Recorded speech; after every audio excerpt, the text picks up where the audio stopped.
Imagine the softest sheets you've ever felt. Now imagine them getting even softer over time. I'm here to tell you about Boll & Branch sheets. In a recent customer survey, 96% replied that Boll & Branch sheets get softer with every wash. They're made from the rarest organic cotton and designed to get even softer over time. Try their sheets with a 30-night guarantee plus 15% off your first order with code Odyssey. So head to BOLLandbranch.com today. Exclusions apply. See site for details. If you're in the market for investment-worthy bags, watches, and fine jewelry, Rebag is the answer. Rebag is a luxury resale marketplace where each piece is carefully vetted and verified by experts to ensure quality and authenticity. If you're in the market, use Rebag to buy and sell finds from the world's top brands, including Hermes, Chanel, and Cartier. Head to Rebag.com to get 10% off your first purchase with code REBAG10. Shop today at Rebag.com. That's REBAG.com and use promo code REBAG10 for 10% off your first purchase. This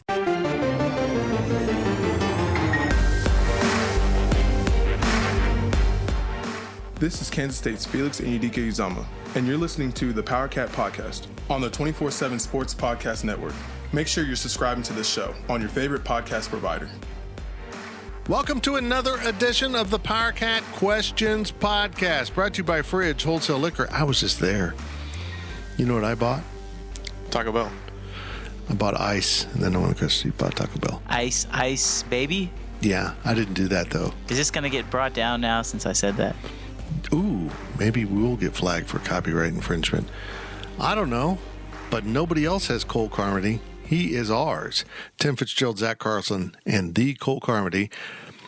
Our Ryan Gilbert, who we miss so much, has been on a short vacation, and now he's slinging drinks at a place that I can't mention. The other taco place. Well, look, I mean, in all fairness, there's other liquor stores in town, and some businesses don't use the Fridge Wholesale Liquor. Some of them are fine businesses, but they won't be mentioned here because most of the bars and do we have nightclubs? What do we want to say here? There's just bars in this town, right? Uses the Fridge Wholesale Liquor. So should you. I want to know what you call a nightclub in this town. Does R.C. McGraw's count as a nightclub? Might be if you're driving a pickup. Are we sure we can mention that in accordance to your rules? I don't know. I have no idea. I imagine they do. I don't know. Get into the fridge. I was just in there. They got a lot of fresh stuff sitting around. Just all kinds of stuff plucked right out of the fridge liquor fields. They got fields and fields of liquor growing. Pulled those bottles off, put them on the storefront. Oh, it's a beautiful thing. The fridge at the corner, this and that in this town. Hey, it's going to be Halloween and homecoming this weekend. So, yeah, there's double reasons to go to the fridge. So make sure you do. It was really quiet in there. It was like the quiet before the storm. What are you going to be for Halloween? I'm going to be the sexy sports writer again. Okay. It always works. The joke that will never end. Again, this is the Power Cat Questions Podcast. It is very simple. Everyone gets to listen. I mean, everyone. They just download it at their podcast provider or head on over and listen to it on our megaphone platform that we use. Whatever works for you, you can listen to this podcast. But if you want to ask questions, you got to be a subscriber at GoPowerCat.com and get into our thread, the questions thread, every week at Wabash Station, our premium message board. And now Mr. Cole Carmody is going to start reading those questions, and I will babble on endlessly. Before we do ask the first question, we would like to point out that there are some new people on this podcast. Welcome, new people. Welcome, new people. And there's also some veterans. Hey, veterans. They're coming back. They're not redshirting like Will Howard. They decided to make their return. They're in the action. So they're back. First question. Hold on. Welcome, newcomers. We're not going to give you shout-outs. I was We've too got lazy so to many look. newcomers. No, I'm not going to throw you under the bus, man. You can throw me under the bus. I was too lazy. Zach was too lazy to do it. There we go. We said it. Go He ahead. shouldn't have thrown that throw across his body. Unbelievable. Yeah, that's just horrible. The first question comes from Wildcat Pilot 88. Seeing how Will Howard came off the bench and led 4 scoring drives, do you think he should remain QB2? If so, how would you see the 3 games he has left this season, assuming Adrian Martinez is healthy? Well, I would imagine he's going to play Saturday. I don't see any way Adrian will be ready to go. I think he'll be available. For example, if something happens to Will like did on Saturday, I think Adrian would be capable of going in. They've got to get that knee healed up. And you just can't keep pounding on it. I mean, 2 weeks of healing went away in one play. So I'll be a little surprised if they play him, but intentionally. I mean, maybe they'll have to. They still want to get that red shirt on him, and maybe this is the phase of the season in which we're going to see Will Howard.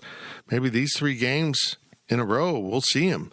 Whether he starts or not next week with Texas, I mean, maybe you want to bring him in for some quarterback run game. I'm not sure. Maybe you want to bring him in to throw the ball further downfield.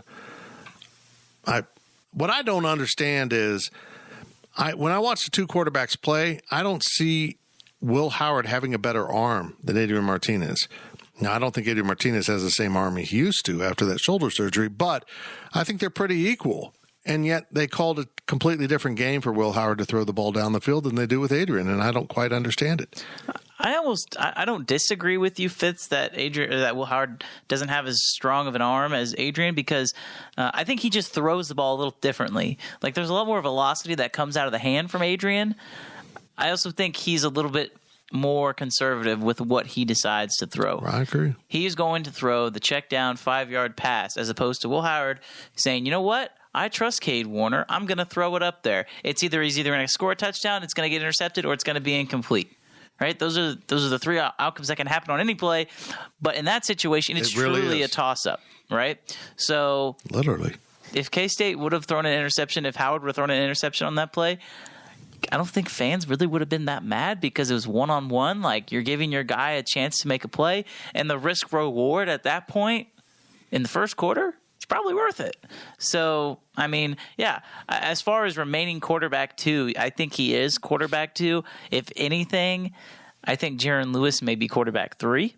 I asked Chris Kleiman, hey, are you sure? Like, in a way, are you sure you want to do this with Rubley? And he said, Jaron's quarterback 4. I would not be surprised, when's the next road game, Baylor, if they take Jaron Lewis 2, so you have 4 quarterbacks on the trip instead of 3. I just don't know how you can trust Jake Rubley after that.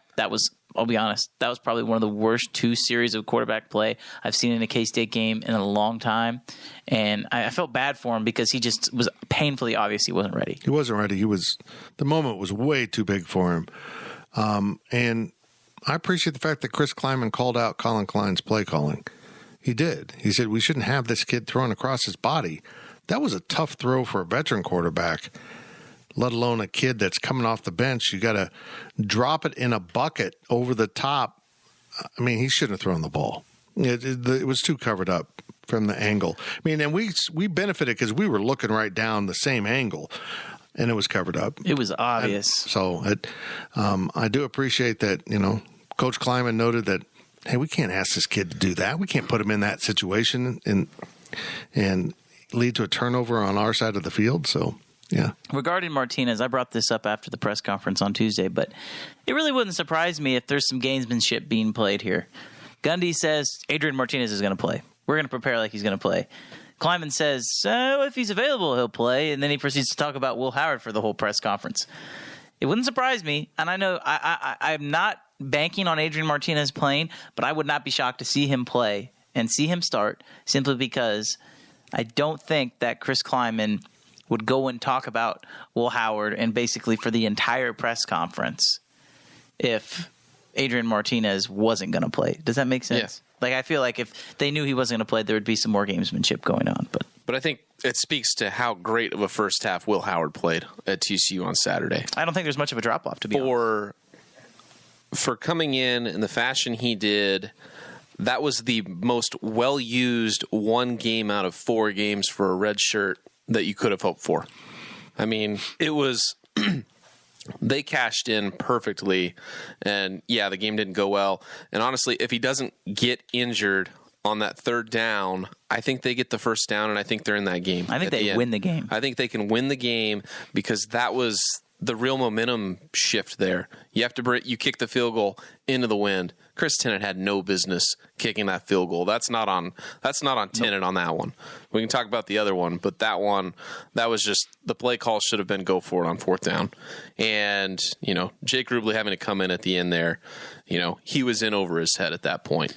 But I think that Will Howard starts on Saturday, and there should be no question what he showed in that first half at TCU, that he is fully capable of quarterbacking a team, for the chance to be the number 2 team in the conference at this point. He's earned it. He proved it. And quite frankly, we've talked about this before and we've known it. Will Howard is a more than capable quarterback in the Big 12. Yep, you brought us into our next question. Zach from Mountain Joe, did Will Howard change any hearts and minds on his ability to be a Big 12 quarterback going forward from this game? I will say I wish this is where we had Ryan Gilbert, because I know his opinion would be different than ours, but what say you, Fitz? Oh, yeah, there's no doubt about it. I mean, we finally saw a glimpse of the kid that they keep talking about in practice, how good he is. And that was what I was told in the offseason, that they felt like it just was a little bit overwhelming to him to go into a game. But if he just calms down and plays, he's really good. We saw him calm down and play. And, there was no pressure on him. He literally had nothing to lose, and he played that way. Yeah, I'm going to throw it into coverage down here in the corner. If it's picked off, it's a touchback or something. And Cade Warner took the ball. He made a play. And I appreciated what Chris Kleiman said at the press conference. He said people have been all over Will Howard. They've been on him. Folks, lighten up. I mean, just lighten up. I know the kid, if you want to say, well, he's not playing well, that's fine. But when you get into these personal, he sucks, I wish he'd transfer, what we were saying, come on, be more mature than that. I mean, if you want to give some fair analysis, that's cool. We saw a really good quarterback for a while, and I don't feel like he dropped off. I felt like they changed the way they were calling the game for him. Colin Klein needs to look at what he did, and believe me, I'm going to ask him about this on Thursday. Did you change the plays you're putting on the field, or was it just execution? Now, he'll probably say execution, but he changed the plays.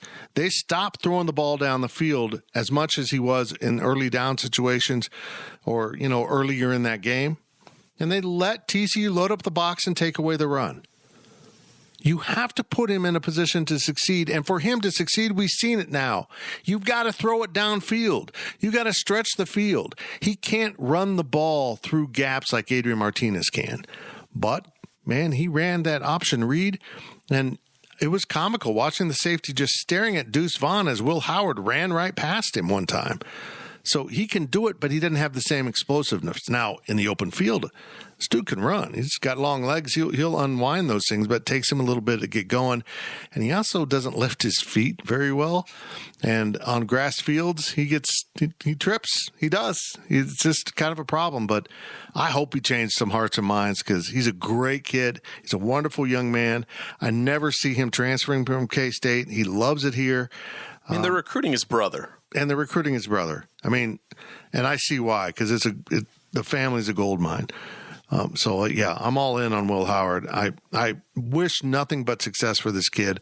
I hope he comes in Saturday. I hope he plays Saturday and just throws it all over Oklahoma State while Deuce Vaughn's able to run and they win a game. I hope. He deserves it. And Fitz, you ready to bleep this out? Ready? Watch your tape thing. Okay. I hope he comes in and airs that out and throws it for 300 yards, 4 touchdowns, and K-State scores 40 points. Well, let's write that down. That was an unexpected use of a word. It's a new word. I know. I liked it. That's what I hope happens. They're going to have to score a lot of points to beat Oklahoma State. But again, we've sat here, and I agreed with the move to bring in Adrian Martinez. I did, because you just don't know. You don't feel comfortable. And I think looking back on it, it was the right move, because you have a first-year offensive coordinator and a fifth-year quarterback. I think Adrian has helped Colin as much as Colin has helped Adrian. Those two have been absolutely perfect together. And now that Colin's kind of gotten a chance to figure out how he wants to run this offense, I think it showed against TCU that it didn't really matter who was playing quarterback. Now, would the game plan have been the same thing with Adrian? I don't know. I got the feeling that they were going to try and throw the ball down the field, and so maybe it would have been. But I have had gotten this brought up to me, and I'm curious what you guys think. This is from someone who's very close to me that said, it feels like at times when Colin Klein is really struggling to get the ball moving on offense, he calls plays that he would have been successful in when he was playing. And I hadn't thought about that, but it makes a lot of sense. And I felt like we kind of got that, right? And I'm sitting up there in the press box on the play right before Will Howard gets hurt. Was it like 3rd and 8? I turn to Fitz, I go, you're going to run 2 straight quarterback powers. They're going to run 2 quarterback powers. The first one was a quarterback power, and he got hurt. And I can specifically remember telling you, well, they're going to run it again. Guess what? He didn't get back up. So they had to kick it, and they missed it. But I think he would have got it if they would have ran it again. I agree. So sometimes, for better or for worse, Colin refers to what he knows best when they get into tricky situations. And a lot of the times, that's not throwing the ball down the field. If anything was proven in the first half of the TCU game, well, not even the first half, the whole game, because it makes my point how ridiculous the rhetoric from K-State fans has been on, oh, Will Howard sucks, got to get rid of him, I'd rather see Jake Rubley. Quite frankly, it would not surprise me if there are K-State fans out there that when Will Howard went down, they're like, hey, we get to see Jake Rubley now, and he's going to win us the game. Well, look what happened. Yeah. Will Howard is a talented quarterback. He won at TCU before. He's had plenty of good games under his belt already with the chance for more. I mean, we've talked about this before. Skylar Thompson struggled early on in his career. If you look at the same trajectory of Skylar Thompson and Will Howard, you're basically right there.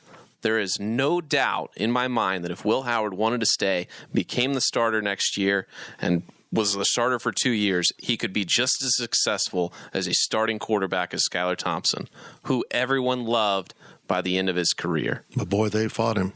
There was a whole bunch of people that preferred Alex Delton over him. It was the same kind of situation. And I mean, I think that it's just the culture of being a sports fan right now. If something's not working, something's got to change. Coach, well, college coaches, they fire him and they'll pay billion-dollar buyouts. Well, if we can't change the coach, let's change the quarterback because this isn't working. Well, be patient. But it just proved all offseason what we've said on this podcast, what others have said, give Will Howard a chance, quit ridiculing him like Chris Kleiman said today, and cheer for the guy. Can you imagine what would have happened last year going back on this if this would have been the game plan with Will Howard at quarterback against Texas? Mm-hmm. They would have won that game by 30 points. Yeah, they're going to have to come up with some creative solutions. And when we're coming back from TCU on Sunday, we're talking about this. They got to find someone to run the Wildcat. And that can't be Deuce Vaughn. They need to have a legit running or throwing threat back there. Now, Malik Knowles has shown he can throw the ball. He threw it this year, had it as a completion. But I don't know if he's the right guy for this. I mean, you kind of have to be able to read a defense. A guy like Seth Porter's done it a lot in his career at the high school level. He can throw the ball. He's one of the fastest guys on the team. Sammy Wheeler. Sammy Wheeler needs to be used on those short yardage situations. I mean, everyone's stealing from the Chiefs now where they bring Kelsey or another tight end in motion and he goes under center to take the snap. God, the guy's a former quarterback. He's used to this. He's a big kid. He came in the media room today. He's a big, good-looking kid, man. Congratulations, Mom, Dad. Yeah, just use him a little more. I mean, he was a quarterback. He's done this. This shouldn't be anything new. And when they asked Jake Rubley, who isn't a real big, strong guy, I mean, he's more of a finesse quarterback, and he's not as physically developed as a Will Howard or an Adrian Martinez, and he's trying to sneak the ball. It just didn't stand a chance. When you got a guy right down the line of scrimmage who could take that snap and get a good push. Linebacker made a great play on that. I don't know if you had a chance to go over the top. That was a great play. It was a great play. Either way. Next question comes from Colorado Cat. Given K-State's history of place kicking, love talking about kicking, can you discuss how far it has fallen off? Grammatica, Ream, the Cantellis, Lynch, etc. Have we taken it for granted? Is it hard to find one? Well, Sean Snyder is a great kicking and punting coach. That's his area. That's his sweet spot. And I think we have seen a drop off in place kicking. But honestly, Chris Tennant has all the tools. Chris Tennant is more talented than half the guys that they just... Well, I don't know about that, but he can...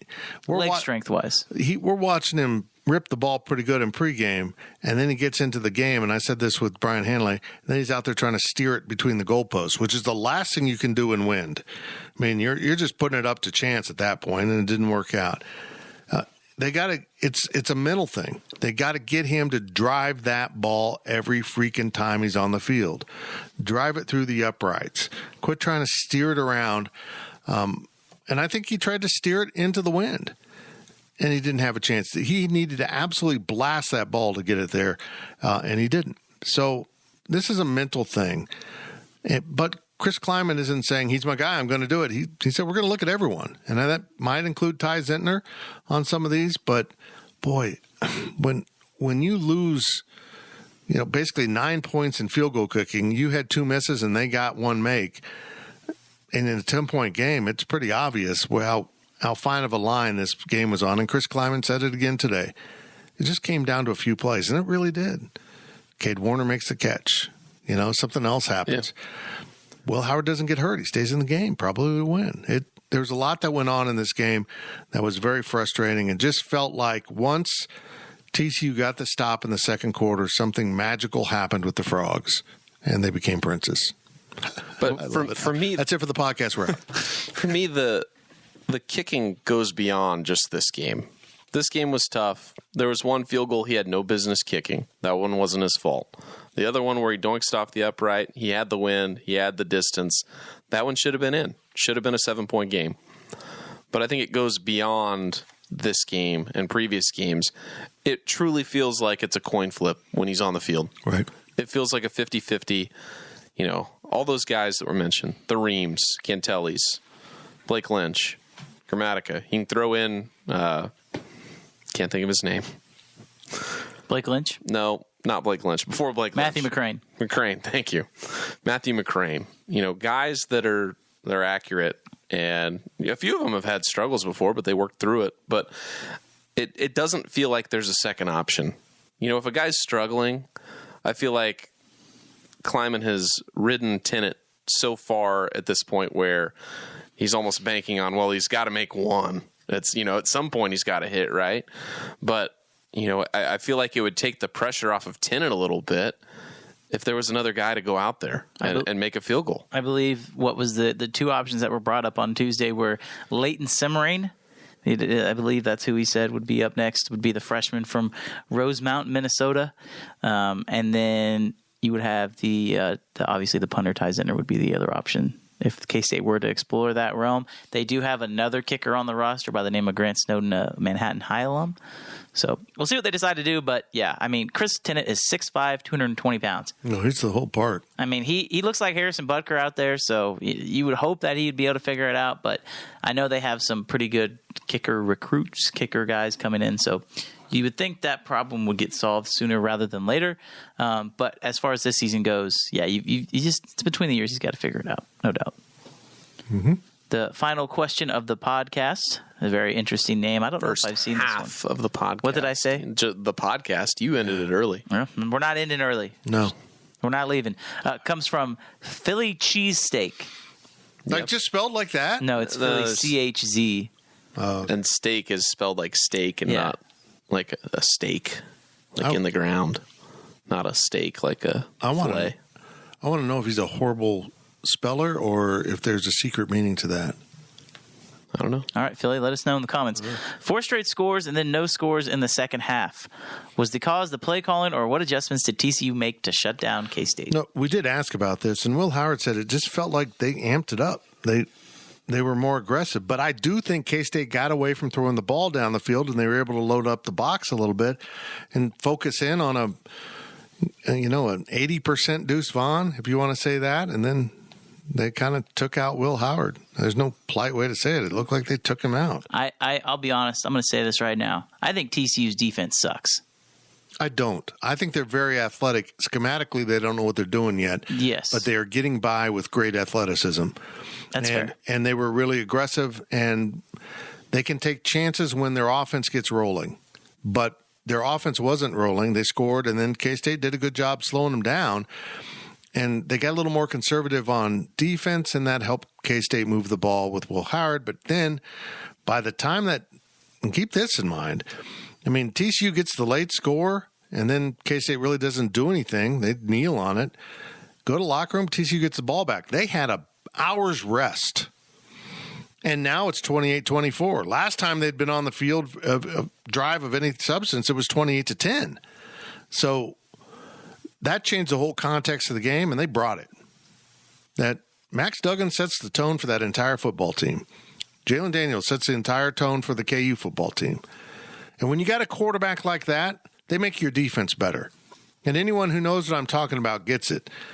If you don't understand what I'm saying, I'm sorry, but a quarterback can make your defense a lot better, and those guys do. And Max Duggan said, hey, we got the rhythm now, go get them. And they went and got him. Will Howard can be what Max Duggan is for TCU. It could. The difference is Max Duggan gets a jaw hit, gets a helmet to the jaw, gets up and keeps playing. That is a tough son of a, I don't want to say that word again. Was that me or you? That was you. That was you. Man, it's just not right. I don't know. I don't think it's TCU's secondary getting beat. They were getting consistently beat with one-on-ones. I mean, as much as we talk about K-State, and maybe we credit K-State's receiver. Maybe we need to do that. They made some great plays. They made some great catches. So we've got to give credit where credit is due. They beat TCU one-on-one. All I know is if I'm an opposing coach and I'm seeing K-State's receivers consistently beat TCU's receivers one-on-one, guess what I'm doing? I'm throwing up 50-50 balls all game long. And if K-State is lucky enough to play TCU again, if they are somewhat healthy, I really like their chances. Mm-hmm. I think that TCU is just a second-half team. You look at what they did against Oklahoma State, K-State. I just think they have that mentality and really the momentum just shifted. The way the first half ended, TCU is able to get that long drive, score right before the half, and get the ball to start the third quarter and drive down, score a touchdown. K-State offense, like you said about the defense, TCU's defense being fresh off the field for an hour, K-State's offense hadn't touched the ball for anything meaningful for an hour too. So this game was lost on the final K-State possession of the first half, and you could feel it. You could feel that the energy of that stop by the defense, TCU was like, here we go, and off they went. If K-State scores there, and not even a touchdown, if they possess the ball, eat up clock, kick a field goal where Chris Tennant can just roll out there and hit the ball, and they go up 31-10 at halftime, it's 3 touchdowns. They don't get the late touchdown in the first half, so they can't cut 2 touchdowns off in basically one elongated possession. They win the game, period. End of story. You can't let TCU off the hook. I'm still bothered that they had 15 seconds. I don't remember where the ball started after that kickoff when it was 28-17. But they were Around able the 25. What? It was around the 25. They did bring it out to about the 25. Mm-hmm. They had to go 30 yards to get it to maybe the 40, 45, and just at least get Tennant out there because the wind was – he made a 65-yarder in warm-ups with distance to go. I don't know why you don't just take a flyer, try getting it to midfield or the 45, and just send a guy out there. It would have been fine. Again, I'll say that is not something Chris Kleiman has done in the past. But but as we've talked about, just because he hasn't done it in the past doesn't mean he can't start. Again, but you had 2 timeouts in 15 seconds. You could have tried. You could have thrown a couple of passes and seen what you could have done. You're preaching to the choir. I said this with Brian Hanley. I will say it again. Chris Kleiman's previous head coaching job, if he's up 28-10 in the second quarter, there is no need to give the other team an opportunity to get a turnover. They're going to win. That isn't true at Kansas State. That isn't true in the Big 12. Nobody in this conference is so good that you can knock someone out with 18-point lead at halftime. That's not happening in this conference. You can't do that to Kansas this year. Nobody. Tech, no. Iowa State, who knows? Maybe they'd magically discover their offense. I don't know how you get up on 18 on Iowa State, though. That's the other point. He needs to learn to coach with fewer quality players. How do I want to say that better? He needs to learn to coach with equal or even lesser talent. And when he does, this is going to be a heck of a program. And by the way, I do want to give a shout out to K-Ned. I used his stats today in the press conference talking to him, and I actually physically handed them to Coach Kleiman. It's hard to communicate verbally those kind of stats and have them kind of register with the coach. So he gave me an answer, but I think he wants to look at it, and I think he'll probably have his analysts go look at it.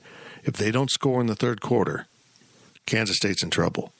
Those are really interesting stats. We'll be back right after this with more of the PowerCat Questions podcast, brought to you by Fridge Wholesale Liquor. This is Kansas State's Cooper Beebe. The leaders in K-State sports coverage will be right back with more of the PowerCat podcast. Diets and workouts, you've done the work, so why can't you get to your goal weight? That's because up to 70% of your weight is predetermined by your genetics. So while you've been told that it's all about your willpower, you're actually fighting your biology. Don't do it alone. Found's Doctor Design program uses medication as part of a treatment plan that targets your body's unique biological needs, so that your body works with you and not against you. Take the quiz at joinfound.com to see if Found's weight loss program is right for you.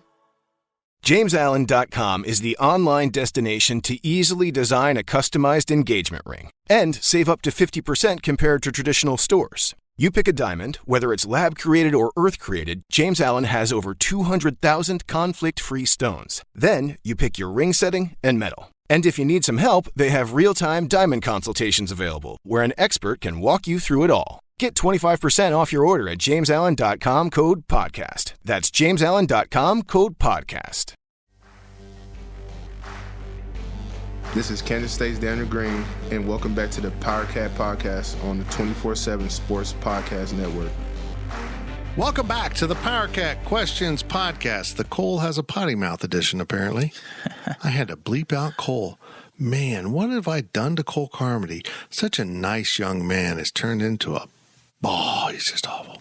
Tim Fitzgerald, Zach Carlson, and Cole, I'm going to call everyone a Carmody. Let me write that down. Back here in the GPC studios with two dogs that interrupted barking at one point, but I cut it out. Man, I'm nervous about this game Saturday, guys. I'm just... K-State, Oklahoma State, 2:30. It's on Fox. K-State, under Chris Klieman, hasn't beaten Oklahoma State. They've had his number. They may play without Adrian Martinez. So much going on.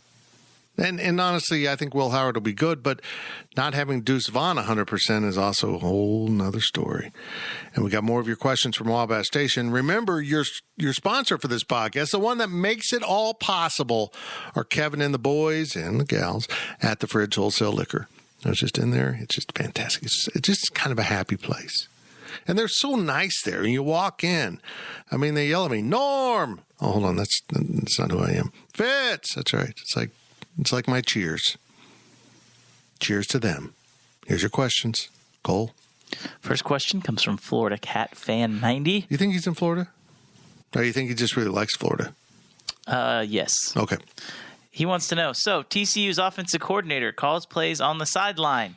Should Colin Klein be moved to the field to gauge more of the game feel or the game and the players? I'm trying to remember if he was on the field for the bowl game. The answer to that last question is no, he was in the box. No. There was a guy that was tall and lanky and looked like Colin Klein on K-State's sideline who ran down one of the touchdowns, but that was not Colin Klein. Christian Ellsworth, I believe, former GA.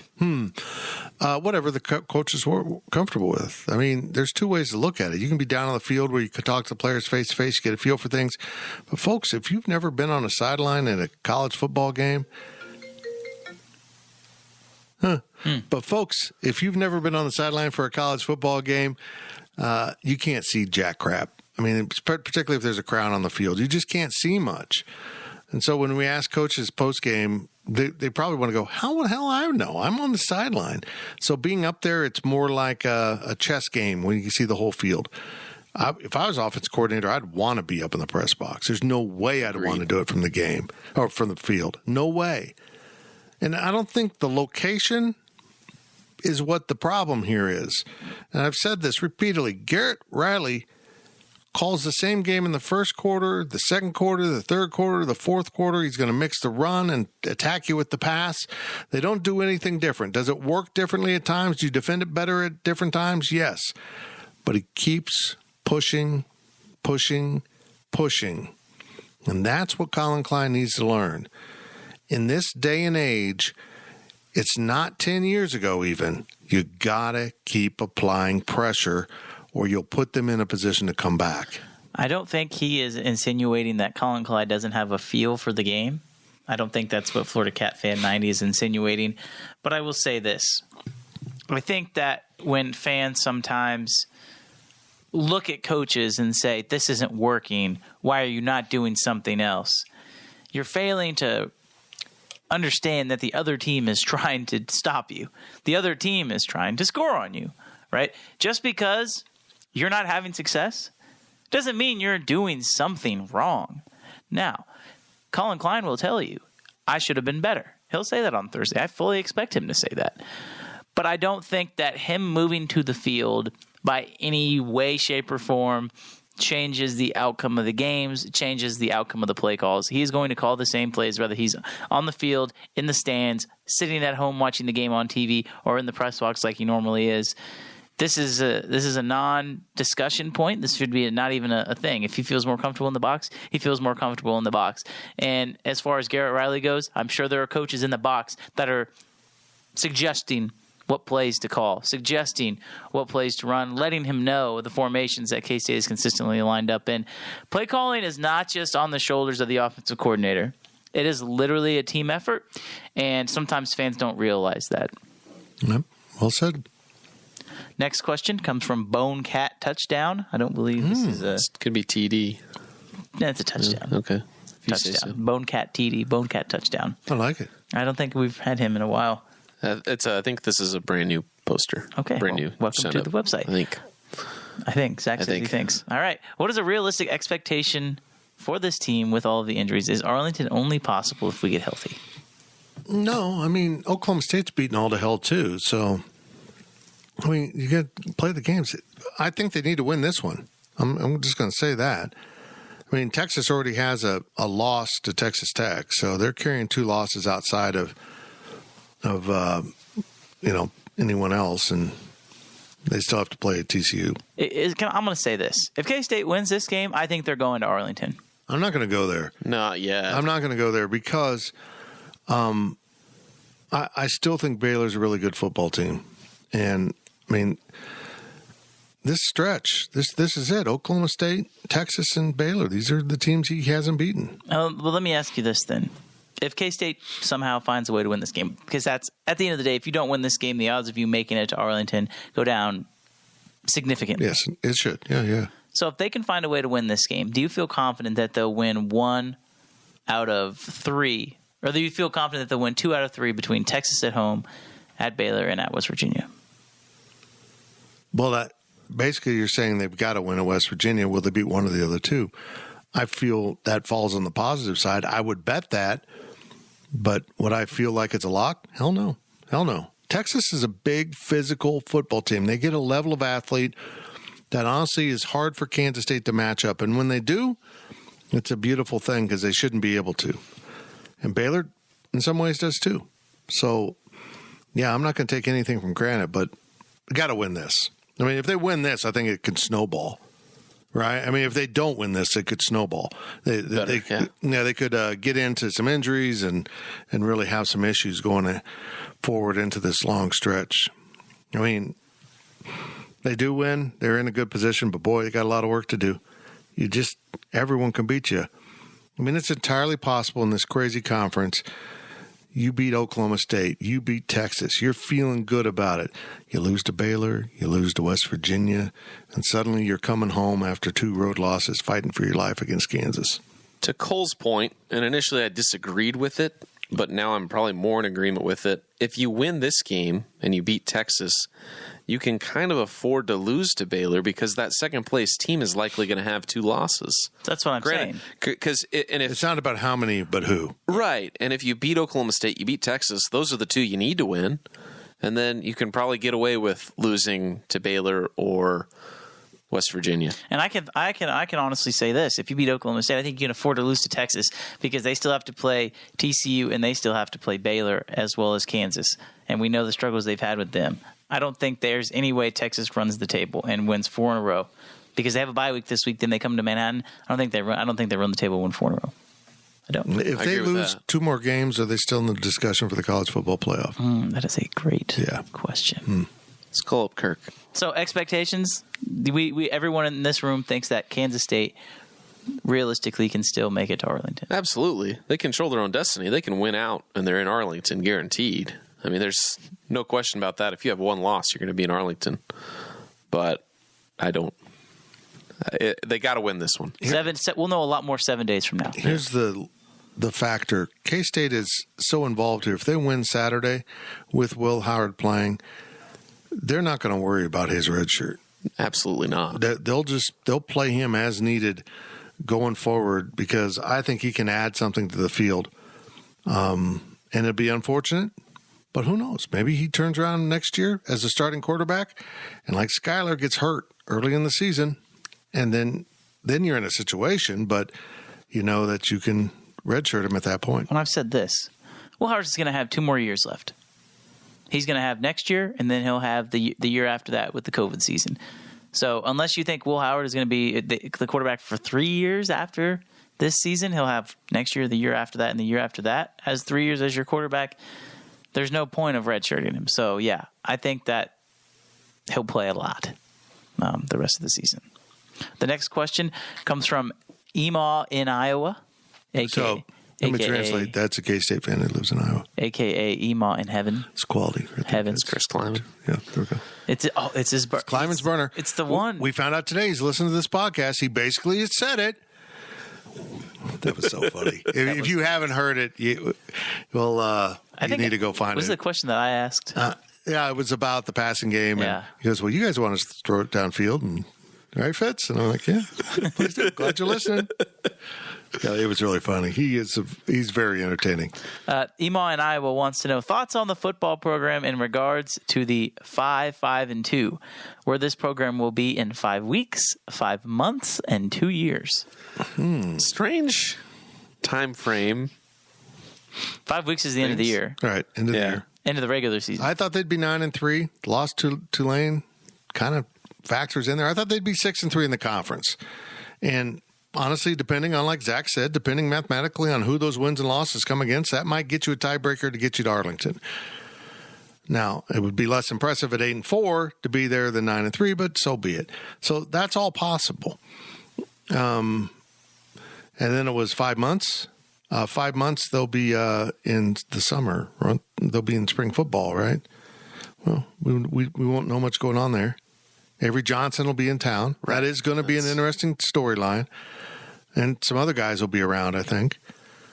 The 2 years is interesting because I think we're going to see the fruits if they can finish off the 2023 class with a flurry and really fill it up with some quality kids that are able to play at an earlier date than maybe some of the guys are getting. I think what we saw happen at TCU in 2 years could be alleviated because now you'll have redshirt freshmen that are capable of stepping on the field and helping you. Because that was Ryan Wallace's point. It's not about the top guys you're getting, and I see people do this all the time. It's not about the elite guys. Yeah, Bill Snyder left some good players on this roster, but boy, there was a lot of just crap in the last few recruiting classes. Guys that just never panned out. And that's the guys you're talking about. That's the guys that whittle away at your depth in a couple years. So if they can put together really solid recruiting classes in 23 and 24 and start building up that depth along with using the transfer portal, I think the program's in really good shape. I think Chris Kleiman's the right guy. As I've said, I think he needs to acclimate a little bit more to playing at a program that has equal or lesser talent than some opponents. And I think he'll get there. But he just needs time. We're seeing progress. It's incremental. There's no great dramatic breakthrough. But I need to remind you of something. There wasn't with Bill Snyder either. They kind of just ramped it up, and pretty soon they're a powerhouse in year 5 and 6. And let's see what happens. 5 weeks. I'll say that they have a great chance to be in Arlington. If they can win Saturday, I really like their chances. So I'll preface that 5 weeks by saying they'll either be in Arlington or they will have been dang close to getting there. So that's my 5 weeks. In 5 months, I do think the biggest storyline will be Avery Johnson being on campus. There's no way around it, especially with Will Howard, right? How good is Avery Johnson? How good is Will Howard? Is there going to be a quarterback competition? Is there not going to be a quarterback competition? That's going to be what in April? Fitz, that's all we're going to talk about. I hope you know that, Zach. Get ready to pick out a bunch of questions about Avery Johnson and Will Howard. That's all we're going to talk about. And in 2 years, I think this team can be really good. I really do. I really like the direction that this program is going. And in 2 years, Avery Johnson will be the quarterback. I don't know if Will Howard will still be here or not, but I'm pretty sure you'll have a redshirt freshman, Avery Johnson, out there playing quarterback. And I'll say this. There's going to be a lot of hype for the young man to come in and perform immediately. And the odds of it happening immediately are probably not very good. We just don't see 18-year-olds come in and have immediate success. But if there's anybody that can do it that K-State has had at the quarterback position, it's this kid. I mean, he's the real deal. I agree. He has the opportunity to completely change the way that K-State football is played. And so I'm excited to see what Colin Klein and Avery Johnson can do in 2 years. So that's my 5-5-2 answer, Zach. You're up next. I'm only going to take the 5 weeks because the 5 months and the 2 years are both similar to everyone else. But I'll say Cheez-It Bowl bound. I saw After an 5 weeks. Alamo Bowl versus USC prediction. Not fun. That would be a good matchup, though. It'd be a good matchup. I think K-State would be 9-3. Look, I think USC's going to be in the Rose Bowl. They're winning the champ. They're winning the cheese. They're winning the Pac-12. There we go. Got it. They're winning the Big Ten eventually. Alamo Bowl is one bowl above the Cheez-It Bowl, right? Alamo Bowl is the conference championship game losers of the Big 12 and Pac-12. Theoretically. Okay. That would be good. All right. The last question of the podcast. I got this right. The last there you go. question of the podcast comes from Pain Train 95. Do you think Coach Tang's recruiting will rub off on the football program and actually all athletic programs? Shared ideas and thoughts between coaches? That's a great question. And I think they need to have some of that going on. But the two entities, football and basketball recruiting, are radically different in the way they go about it. I mean, basketball, you go to events and you see oodles and oodles of good kids all in one location playing AAU basketball. In high school, of course, it's all about finding the kids playing high school football. And there might only be one good player on the team, and you take the time to go watch the game or break down the tape. They're different. But where the synergy, if you want to use a cliche word there, comes from is when you bring in football players in the off season, maybe to, a January recruiting visit, and they can go into Bramlage Coliseum and the place is packed and the basketball program's rocking and they get to see the insane fans. And the same with basketball has been taking players or recruits to football games. They get to see how incredible the student section is. That's where it kind of feeds off of each other. And I think Coach Tang understands that. I'm sure Chris Kleiman understands that. The two get along. I do think there's some alliance there that can really benefit both programs. Agreed. I think that K-State recruiting is in a very good place with the basketball department. I mean, we've seen it. This team is going to start getting 5-star kids sooner rather than later. Right. They're going to pull in those big-time recruits, and I think this is the type of staff, if they stick together, that can get the one-and-done type of kids. If you want that. If they want that, right? I mean, they're going to be able to start picking who they want, like realistically. And football's not there yet, but again, how many times have we seen basketball recruits talk about, oh, I love the atmosphere at the football game? Now the goal is to say football recruits, oh, I love the atmosphere at the basketball game. See, I think from a football recruiting standpoint, you want to have a good basketball team, because I think that caring about a bad basketball team is tough to take football recruits to. I think what Tang is going to help K-State with is he's going to get a good basketball team. It's going to be a great event to take football recruits to. And then on the other hand, it's nice seeing Tang at these football games, dowling, hyping up the students, hyping up everything. The players, these basketball recruits seem to love it, but you don't need to have as good of a football team as you need to as good of a basketball team for it to pay off in a recruiting standpoint, in my opinion. Yeah. Solid. Nice. That is just a bunch of OKs. You got more, don't you? I agree. That's it. That was it? That is it. What do we got? This half's a lot shorter than the first half. Was it me? Did I not talk as much? I don't think you kept your foot on the gas pedal. I think you decided to play the clock. I third-quartered the crap out of this podcast, didn't I? I didn't even kick a field goal, did I? No, you didn't score any points. Yeah, that sounds like me. But we did. Well, we did. Did we have a backup quarterback in? I mean, we didn't. We were missing a starter. Well, but injuries aren't an excuse. I mean, come on. He's a 2-star walk-on. But a 4-star bartender. We love you, Ryan Gilbert. We appreciate everyone listening. Make sure you're subscribing to the podcast. That's a thing. That way you get it as soon as it is sent to the podcast providers. So basically, we put up a link to our Megaphone thing, but honestly, others have better interactive, probably Apple is better way to enjoy a podcast. So Apple, Amazon, Google, what else am I forgetting? Spotify. That's what I'm forgetting. I always forget Spotify because I'm an old. Get on over there and subscribe. Subscribe to our YouTube channel. And if you're not subscribing to GoPowerCat.com, just think about it. Think about what you're getting for Christmas, and maybe you can tell the wife or the husband that you would like GoPowerCat.com. And I apologize for Cole's behavior in this podcast. He was not sampling stuff from the fridge, but he sure did seem like it. Thank you for listening to the PowerCat Podcast. Make sure you're subscribing to our show at Apple, Spotify, Amazon, or wherever you get your podcasts. PowerCat Podcast. All rights reserved. GoPowerCat.com.